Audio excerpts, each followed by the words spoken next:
Well, hey, we just want to take just a minute to welcome everybody who is joining us online today. And we're just grateful that you're here with us today. And we got people all around the world, actually. I don't know why, but they choose to follow us online. And we've actually got some people who have recently connected with us online that are out of Canada. And they just decided that they love our church so much that they're selling out everything in Canada and they're moving down here. So if you're watching today, we just want to say thank you. And that might be a little bit of a stretch of the truth. But, boy, it sure sounded good, didn't it? No, really, we just want to say thanks to everybody who follows us online. We've got actually a couple other churches that follow us online, and they actually listen into our message every single Sunday. And so we want to say hello and give greetings to those congregations as well. Hey, listen, if you're visiting with us today, or if you're fairly new and you kind of want to know what's going on, here's what we recommend is that you just text the word follow to 541-262-0269. And if you do that, do us a favor and just fill out the guest registration card, the digital connection card there. And if you have any questions about the church at all, you can contact us through the website at relevantchurch.org. And it's just a great way for you to just stay connected with the church. And you can text message me personally through that system if you want. And so we just encourage you to do that. Okay. All right. So how many of you are tired of commercials? Okay, and we're going to move right along here today because as we get started today, we're actually going to be in part 3 of a 5-part series that we've just been simply asking this question here is, how do I find happiness? How many of you ever wondered the answer to that question before? Come on, raise your hands. You just want to be happy. You can't figure out why you're not happy. And so you look to all kinds of things and stuff and maybe even people and scenarios to try to find happiness. But it's interesting because Jesus talks a lot about this, in fact. And what we have basically learned up to this point is that there is no thing that can make you happy, because happiness typically involves a couple of people in our lives instead of a what in our lives. Okay? So it involves a who in our lives instead of a what in our lives. And the second thing that we've learned about happiness so far is that really happiness, or unhappiness for that matter, is the result of planting and harvesting. It's the result of building this house of happiness in our lives, okay, theoretically. Meaning that happiness doesn't just happen instantaneously, but rather it's a process of choices, building one choice upon another choice, another choice, and another choice that actually leads us to happiness. Okay, the challenge with planting and harvesting is that, how many of you know that just takes time? Okay, so for example, the farmer doesn't go out and plant seed today and expect to see something tomorrow. Okay, there's a process in which it takes time to cultivate and harvest back what we plant. Okay, so the other challenge with this is that if you don't plant the right kind of seeds in your life, that can actually sow your way, or you can actually plant your way towards unhappiness. Hello? How many of you have experienced that at least once in your life? Okay, and so no matter what it is that where you're at today, I just want to encourage you to consider planting seeds of happiness into your life. And because here's the deal is that no matter where you're at in your life, you can make the choice today to start to be either happy or make choices towards unhappiness. Now, there's no other area in our life that really pertains to this idea or this concept of planting than the area of money. Everybody say money. Money, money, money. Yeah, there it is. Money, money, money. All right. Okay, you all heard that song, okay? And it just goes on and on. If you've heard the real version of that song, it just goes on and on and on for like 32 minutes, because it's like that's all they knew was money, money, money, okay? And they just kept singing about money, money, money. But here's the thing, is that money is a big deal, because when it comes to our life, here's one of the things that we have all said, okay? Here it is right here. If I had a little more, come on, if I had a little more, then I'd be. And how many of you would say, yep, I have said that once before? Okay. So here's the thing, is that in fact, there's a lot of things that we have believed in our lives that we thought would lead towards happiness. And yet some of those ideas, some of those things that have come into our mind have actually led to some of our greatest regrets. True? Which means, okay, honestly, the little side note here is that you shouldn't believe everything that you think. Okay? And yet we still believe that money actually leads to our happiness. So when a preacher sits up here in a chair like this and says, hey, money won't make you happy, all of us are kind of thinking in the back of our mind, yeah, right, where do I sign up for that test?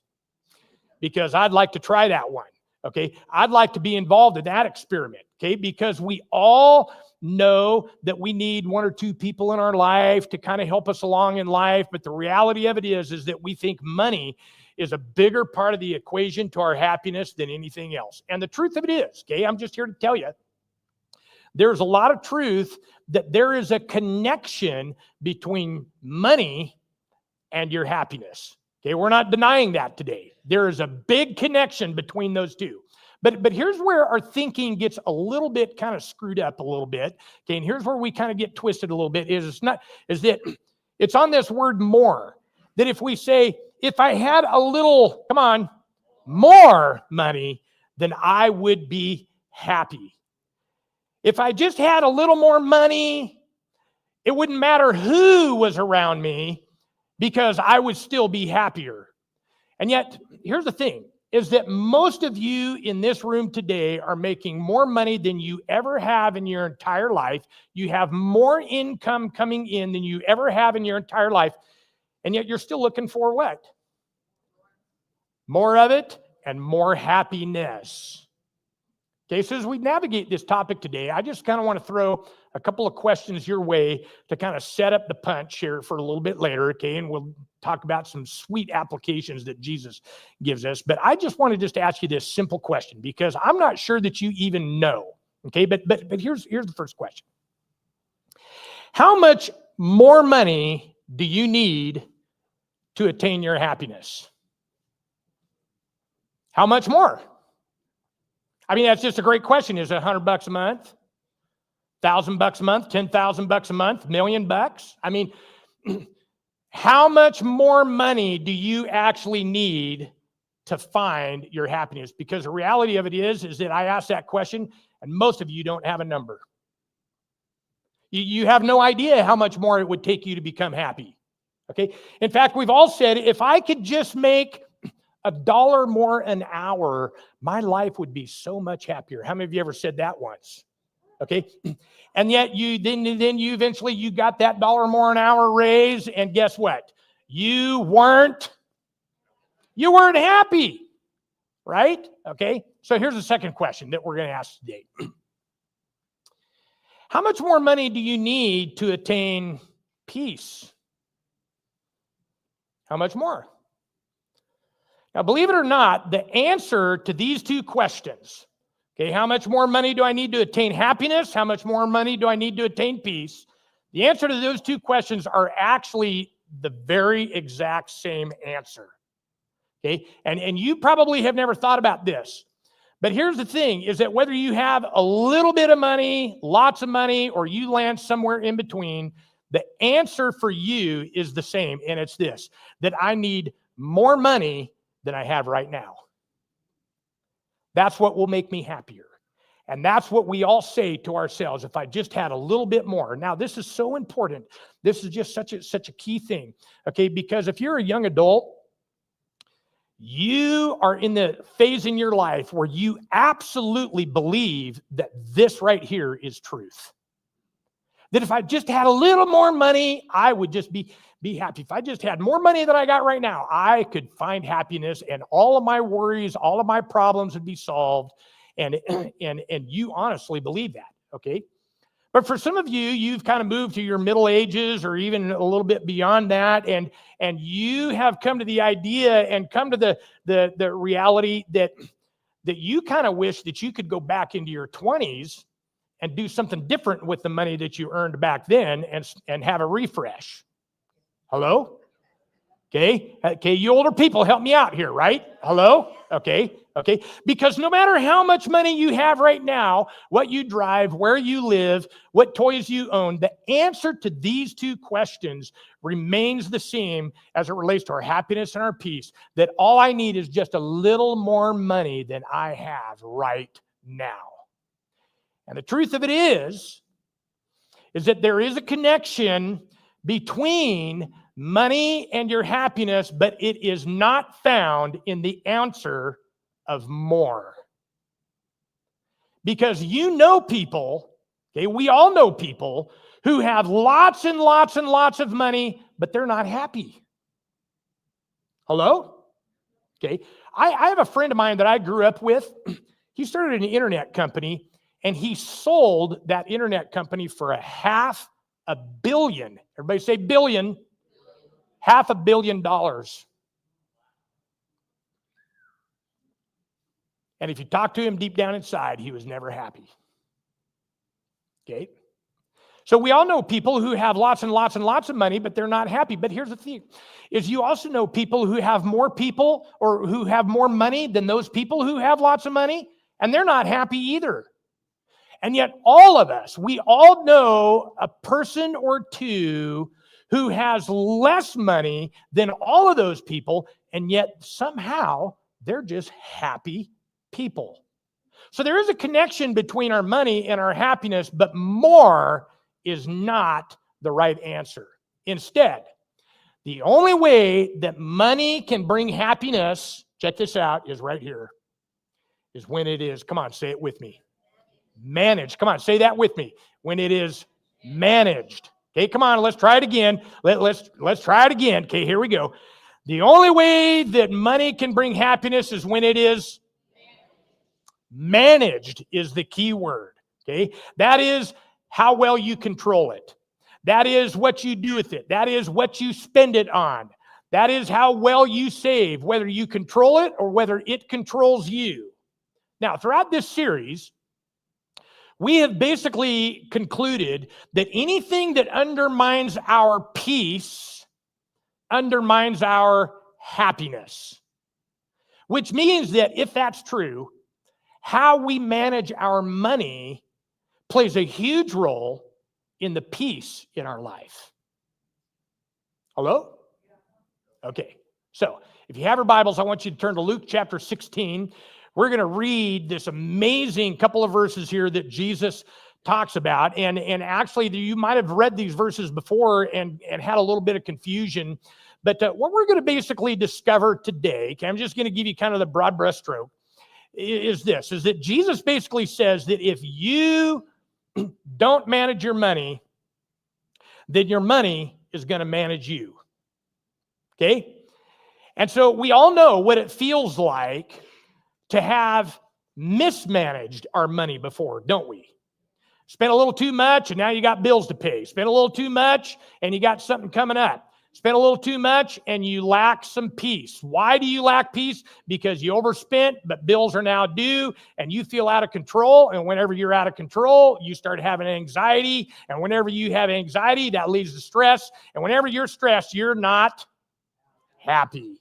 See how that works? It's an amazing thing. So Jesus tells us how to solve this problem. And here's what he says in Luke chapter 16, verse 13. Here's what he says. He says, no one can, what's the word that he uses?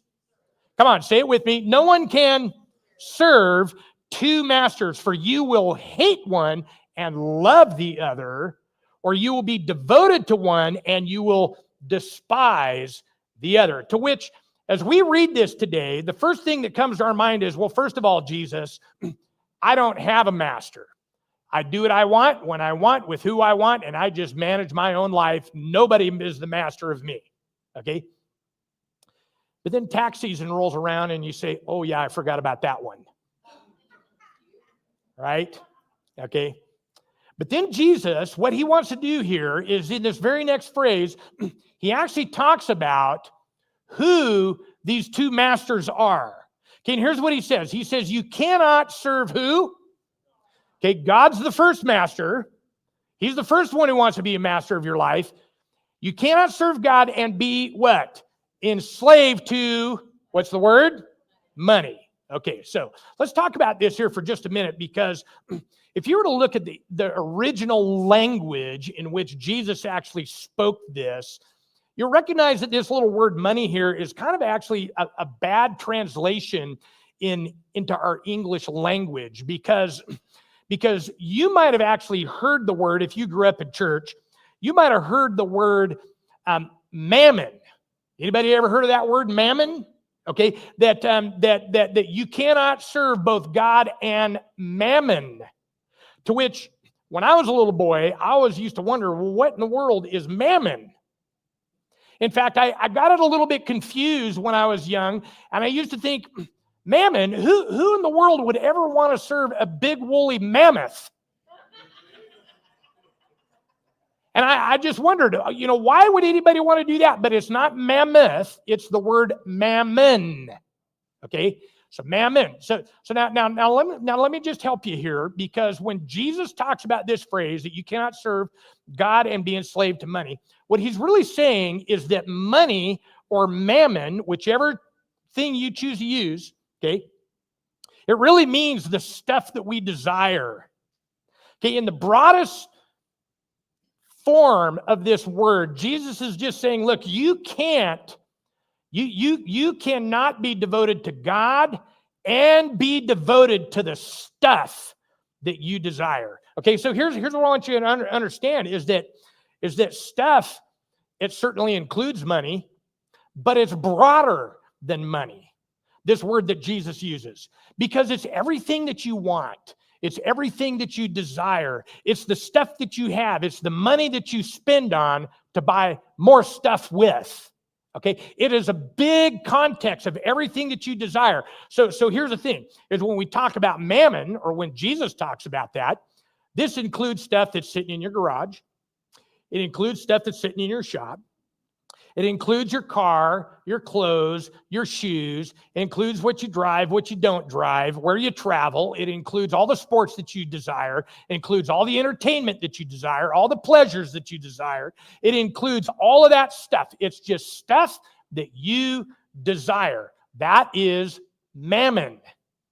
So Jesus implies that either God is going to be your master, or the stuff you desire is going to be your master. Now, on a bigger scale, let's broaden this out a little bit further.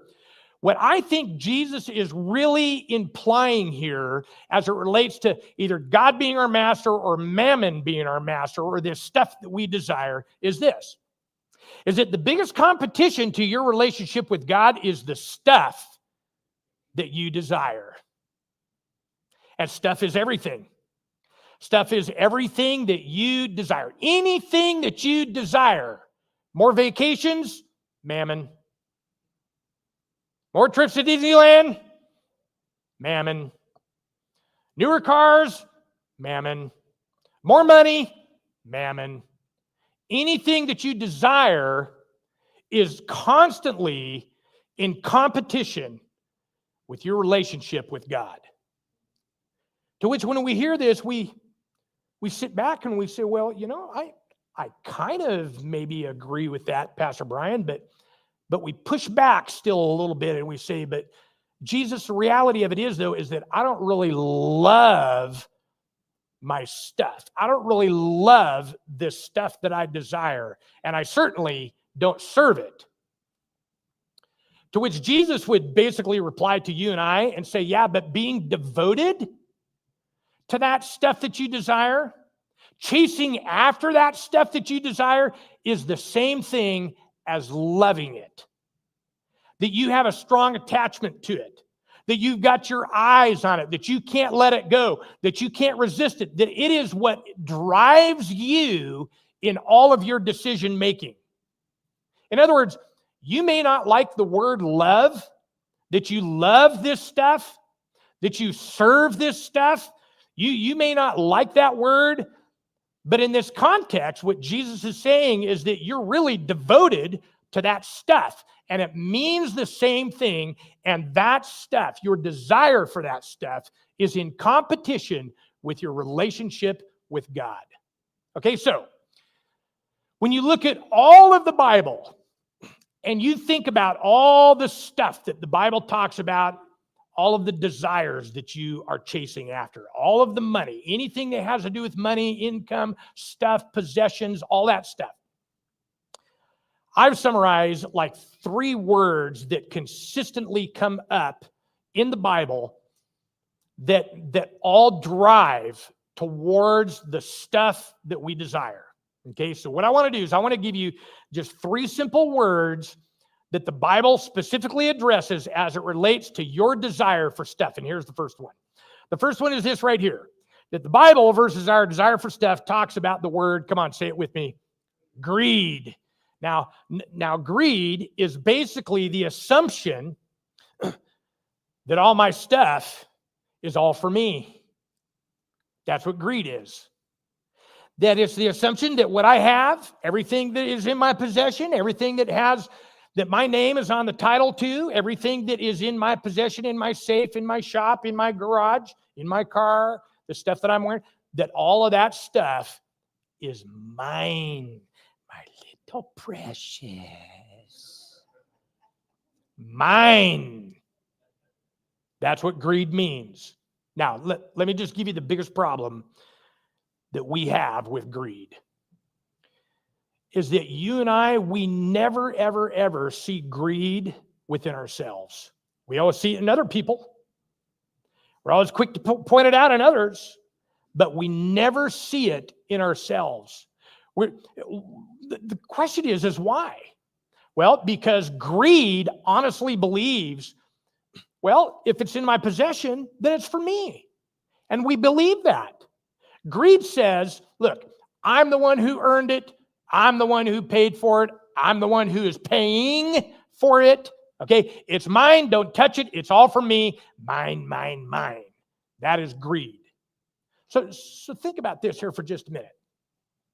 If you honestly believe that everything that comes to you is for you, then you're going to spend and use everything on you. And the Bible teaches that if you live with that assumption, that's a greed. That's just how the Bible defines it. Now, the other problem with greed is that greed is something that can never, ever, ever be satisfied. You cannot satisfy it as long as you have greed. And as a result, you will just spend everything that comes your way on you, but in the end, you'll find that there is nothing satisfying in what you bought. So you just spend some more, and you just keep spending and spending and spending because your appetite for this stuff that you desire is never fully satisfied. Okay, so that's greed. Here's a second word the Bible talks about when it comes to money or stuff or mammon. It's the word, come on, say it with me, debt. Now, debt really means to be enslaved to others because of our desire for stuff. Okay? So you can't afford it, but your desire for stuff is so strong that you're going to find a way to go finance it at like 32% interest, revolving card that will never, ever get paid off in your lifetime. Okay? That is being enslaved to others, and that's what debt means.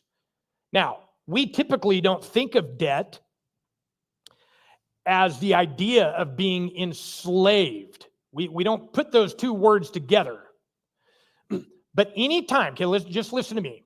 Anytime that you owe somebody money, you have basically relinquished your right to spend that money on anything else. And some of you are pushing back and saying, well, yeah, but Pastor Brian, I agreed. I took on this agreement to pay a very specific amount in exchange for something that I desired. Exactly. You gave up your freedom for that amount of money for something that will never, ever give you peace. So congratulations. You are now enslaved to your lender. You no longer have the freedom. You don't have freedom to do whatever you want with that amount of money on anything else.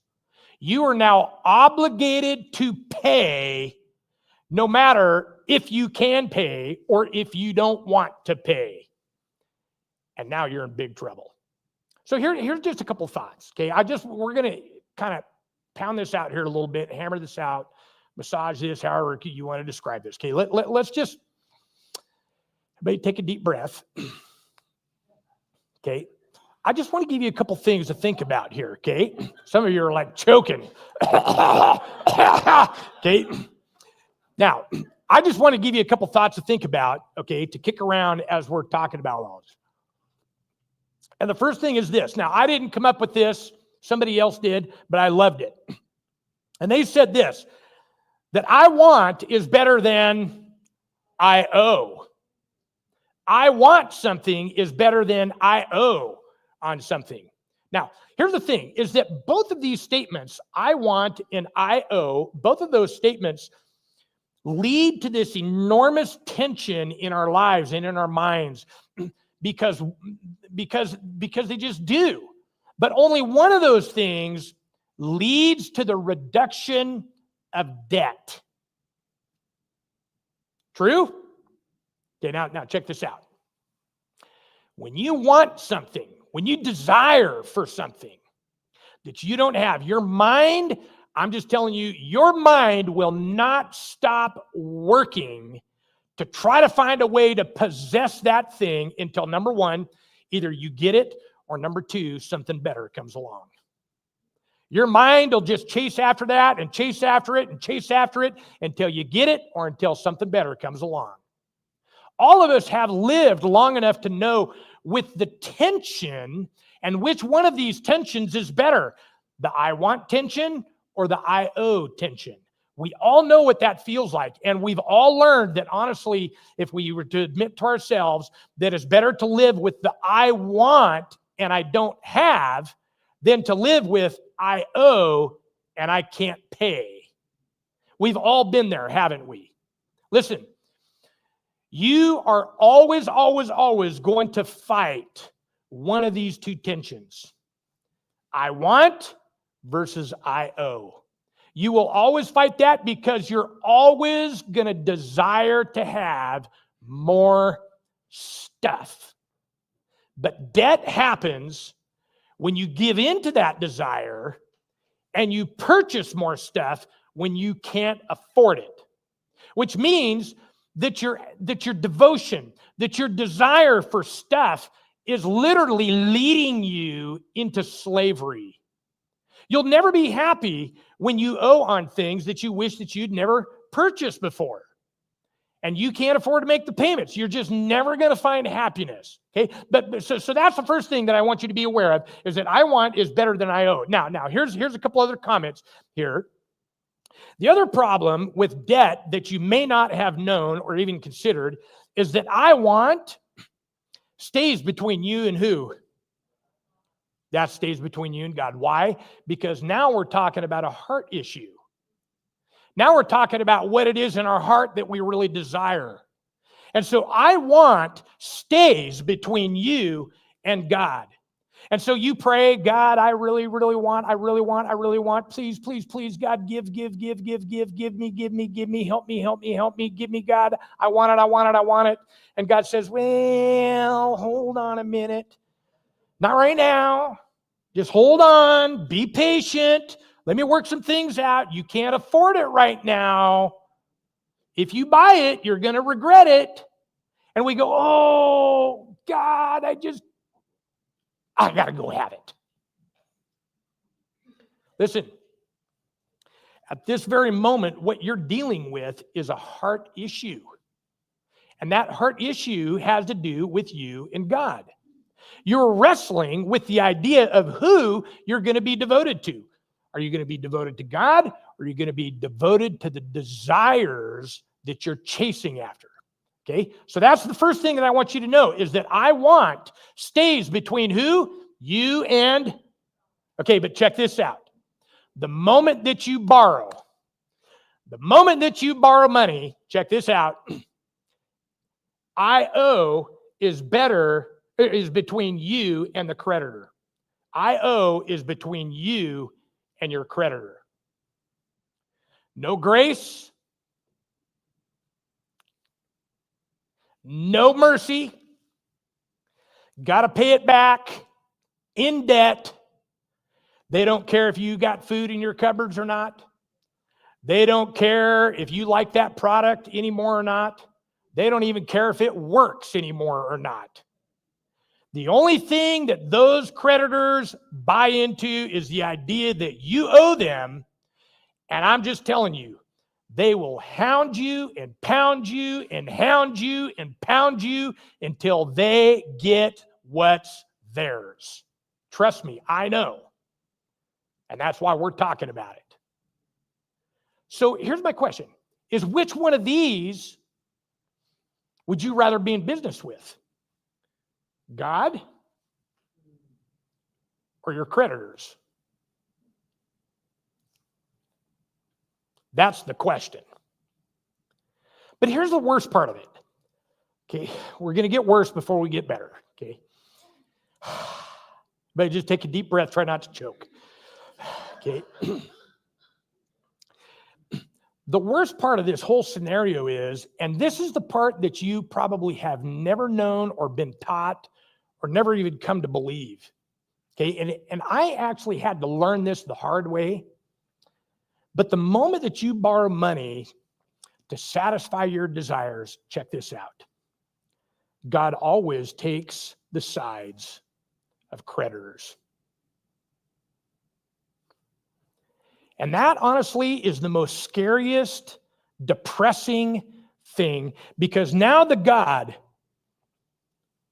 who you trusted, who wanted to be the one that you were devoted to, the one that you prayed for, God, help me, help me, help me, help me. I'm just going to do it anyways. I'm going to do it anyways. The God that you prayed to, the God who tried to hold you back, you went out and did it your way. Now that same God is now taking sides with your creditors.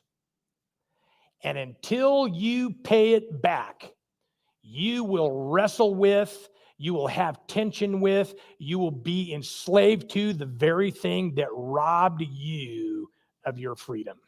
Listen, I just cannot emphasize this enough. Please, please hear my heart. Please hear my heart.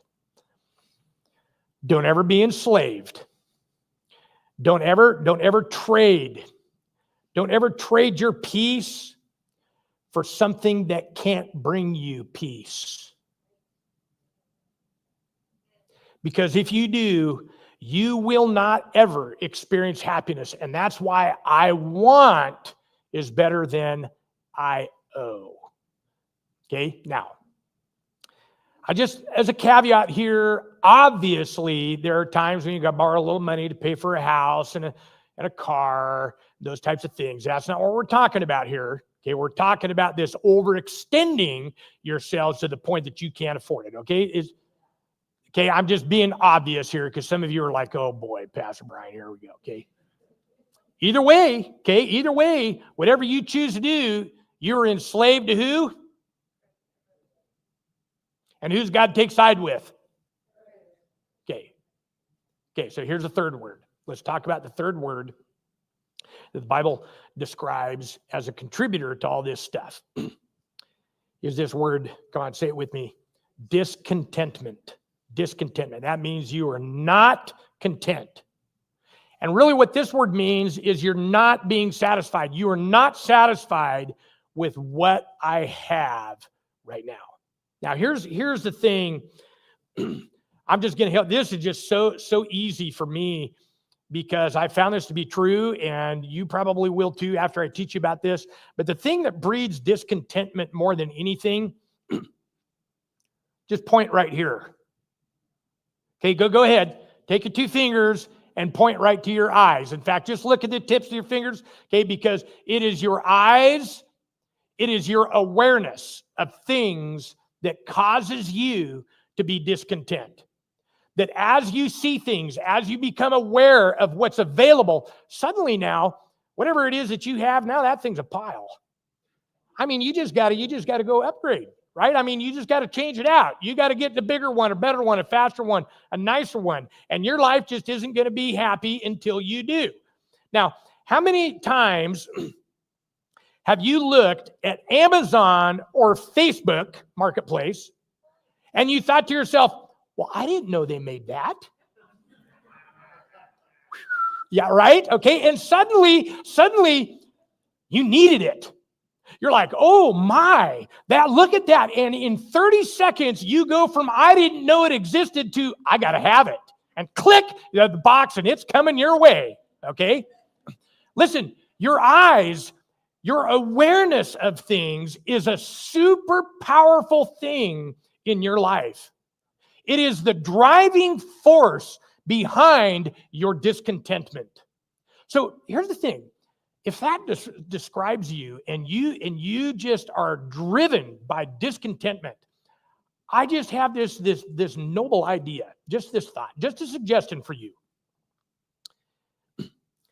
Just quit looking.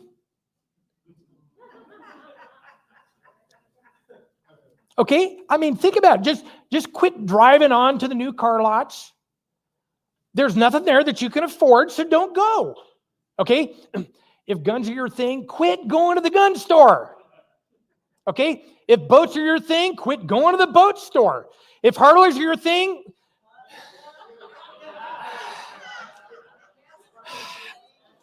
okay?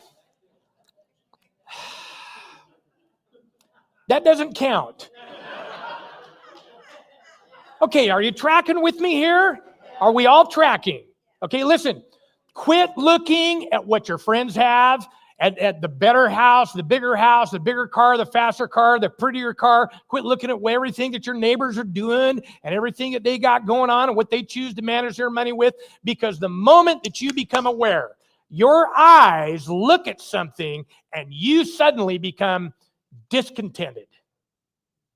So, as we wrap this up today, let me just ask you a question that is just super practical that I want you to consider. And it's this question right here. Which of these words makes you happy?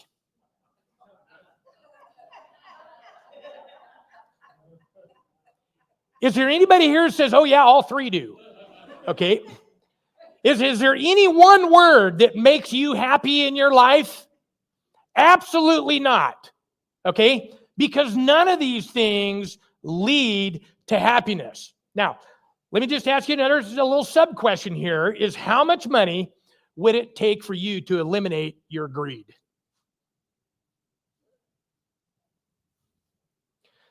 There's no amount of money because greed is what? It's a hard issue. How much money do you need to avoid debt and to quit using your credit cards at 32% interest? How much more money do you need? $1 million, $2 million, $1 billion? I mean, do you need to be like Jeff Bezos or Elon Musk? I mean, do you need to have that much money? Okay.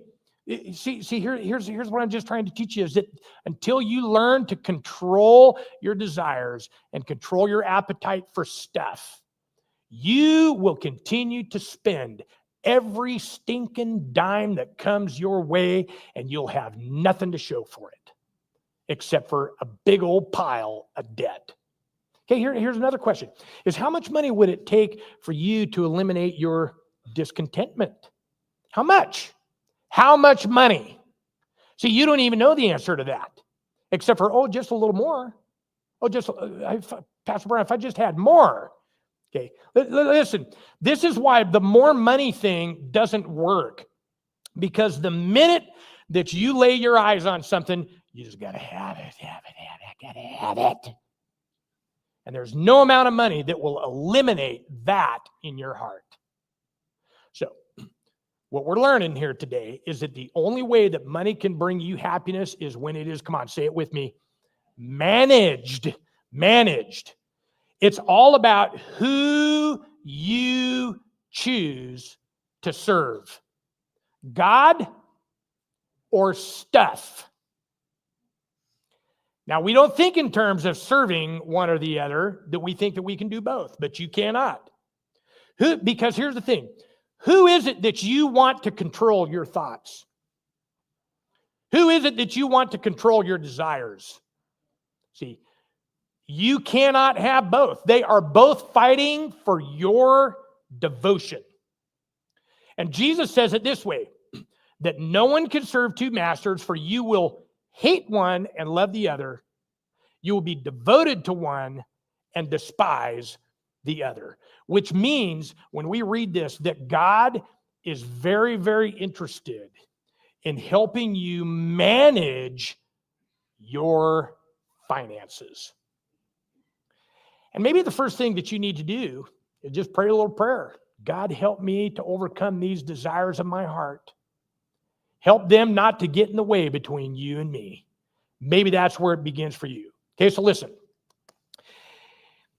If you were to read every scripture in the Bible as it relates to stuff, desires, money, management of money, all that, there's basically two positive words that come up. Okay, we had three negative words. Okay, but now there's really two positive words that really counteract this desire. And here is what the Bible has to say about it. It talks about wisdom and generosity, being wise with what you have and being generous with what you have. Now, here's just a little exercise. I would just encourage you to talk to the happiest person that you know about money. And what you'll discover when you talk to them in their life is that they've been wise with their money and they've also been very generous. Another perspective with this whole thing is that when you compare these two words, wisdom and generosity, with the three bad words, greed, okay, debt, and discontentment, when you compare those two categories of words, which ones of these do you think leads you to happiness? Wisdom and generosity, or greed, debt, and discontentment? Which one? Pretty obvious, isn't it? Okay, so here's what the Bible is teaching. That if you want money to bring you happiness, okay, listen, practice wisdom and be generous. So here's the application. This is what you've been waiting for. Okay, this is just so easy that a caveman can do it. Jesus basically is giving this idea in all the teachings we've talked about so far, is this idea of planting and harvesting. We're sowing into the ground and we're bringing forth something that is beneficial to us. We're planting and we're harvesting. And you can plant and harvest your way to happiness with money if it is properly managed. And here's how you're going to do it. Okay, here's three words. Give, save, manage. Write those down, take a picture of it, go do whatever you got to do to remember. Okay, so that when you get a little jingle in your pocket, when you get a paycheck, the first thing that you need to do is what? The second thing you need to do is, and the third thing you need to do is manage the rest of it.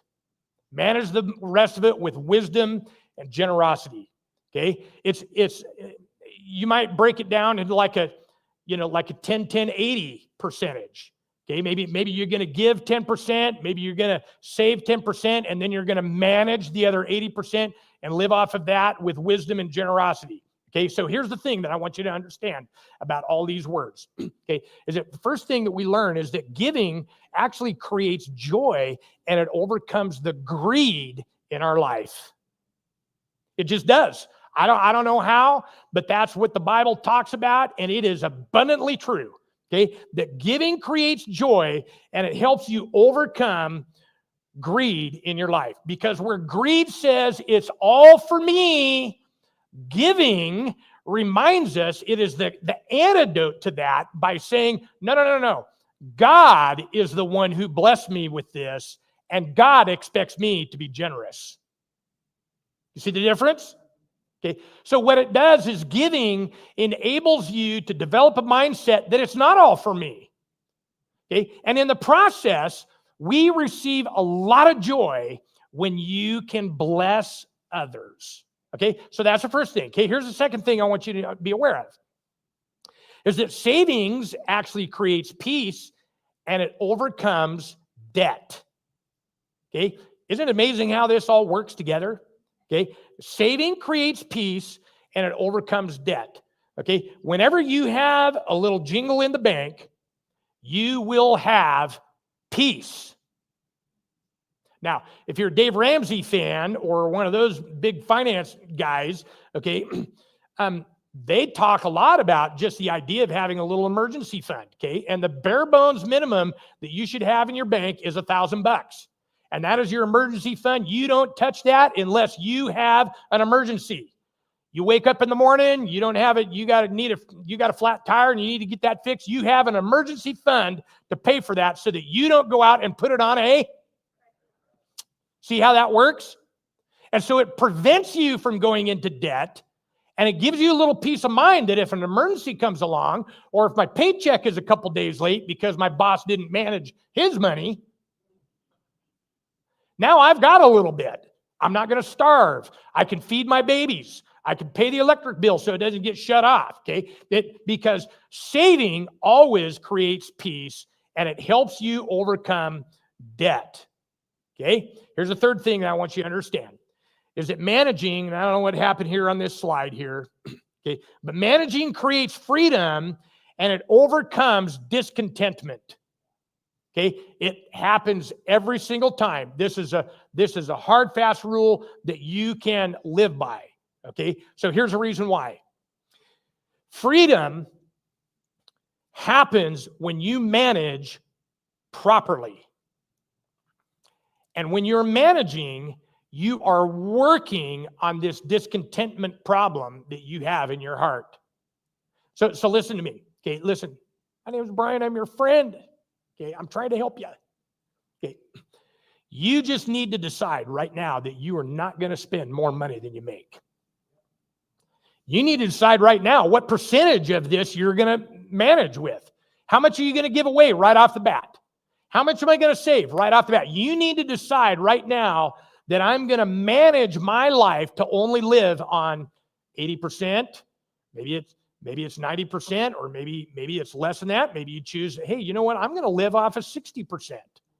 To which some of you are saying, no, there's no way I could do. Well, maybe not today, but you're planting your way.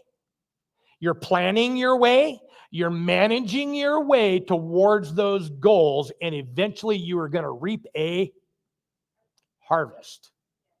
Because none of this is instantaneous. Okay? Now, what both the Old Testament and the New Testament teach is that if you give and save first, and if you choose to live on the balance of those two things, okay, so just right off the bat, you're giving a percentage away, you're saving a percentage, and when you choose to live on the remaining percentage, the Bible teaches that you will discover financial freedom. Okay? Now, I'm just telling you, this works. It works. It worked in my life. It can work in your life. Kimberly and I, we knew no different. We get a raise, we go buy something. We get a little more, we just go up the payment. Get a little more, just spend it. Get a little more, just go have some fun. Whatever the desires of our heart were, it came in, it went out. It came in, it went out. And sometimes not enough came in and more went out. And you can see the cycle of that real bad, can't you? In fact, some of you are there right now. Okay, so here's what I'm trying to teach you. Okay, we all know this. And we all know that it is much nicer having freedom, financial freedom. It's much nicer having peace. It's much nicer experiencing joy than any amount of stuff that money can buy. Okay, so here's the thing. Some of you do one of two of these things pretty well. Okay, so you might be a good saver, might be a good manager, but honestly, you're not very generous and you're kind of stingy. Okay, Others of you, you might be pretty generous and you just give it away. You just give it away, okay? And you manage pretty good, but you're not a good saver, okay? Some of you are generous and you save a little bit, but you can't figure out the management part, okay? Listen, you can't have just two of the pieces of the pie. Happiness only happens when you do all three. When all three things, saving, managing, and giving. When you are giving, getting rid of debt, and you're saving, and you're managing your life properly, okay, you will experience peace and happiness. Listen, Jesus is inviting all of us to experience joy and peace and freedom in your life when it comes to your money. Okay? He wants that for you. But more is not the answer. Wisdom and generosity are. Because the only way that your money can make you happy is to give first, save second, and manage the rest of it. Listen, this will never, ever, ever, ever go away. You will fight this until the day that you die because your eyes are always chasing after whatever you see. Okay? But what we're talking about here is the idea of planting and harvesting. It's like building a house, like we learned about last week, that you can build your house on solid rock or you can build your house on sand. Both of those houses take time to build. The question is, which is going to stand when the storm comes? We all know what sand does, right? So listen, this never goes away because the desire for stuff, your desires in your heart, it wants your devotion. It wants your attention. It wants you to serve it just like your heavenly Father does, who created you and wants the best for you. So the next time you get a little money, give some, save some, manage the rest. Don't wait until you can afford it. Just start in. Just begin. That's the only way that money is going to help you find your happiness.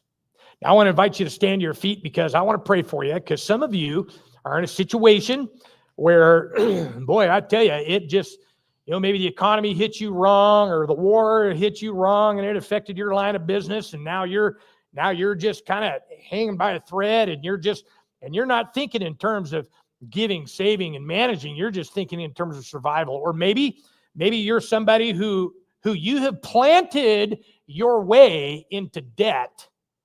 And now God is even taking sides with your creditors and you're going, oh my Lord, I am just so messed up. Okay, listen, no matter where you're at, I just believe that God can help us. He can help us when you make the decision of who you're going to be devoted to. He can help you. You believe that? Okay. I want you to raise your hands towards the heavens.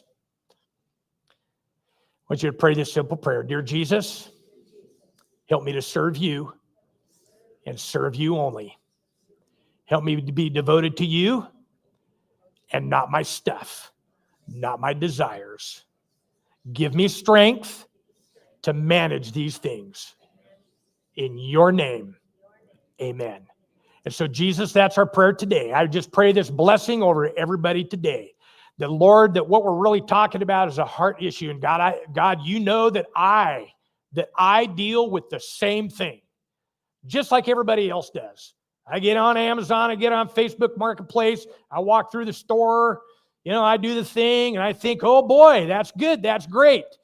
And Lord, you've helped me overcome the desire to get into debt and learn how to manage properly. Lord, I believe that you can do this with every person here today. You can help us to be good managers of our money. And it starts by being generous. It starts by saving. And then it regards our management. And so, Lord, I pray that blessing upon every person here today. No matter where they're at in their finances, they would begin to plant and harvest their way to happiness. In Jesus' amazing name, if you agree with that, I want you to say a great big amen. Okay, so before we go today, we always end our service with a 60-second takeaway, okay? So I want you to just turn to your neighbor, and I want you to just take 60 seconds to discuss this question, okay? Are you ready? Here we go. In which area of your life should you improve? Giving, saving, or managing? Which area? Some of you are going like, all three. Okay, and you're choking. Hey, whatever it is, we're not here to judge. This is an awareness question. I want you to answer this question with truthfulness and honesty. And then if necessary, you pray for one another real quick. Okay, but you're only going to have 60 seconds to do it. Okay, so here you go. Ready? Begin.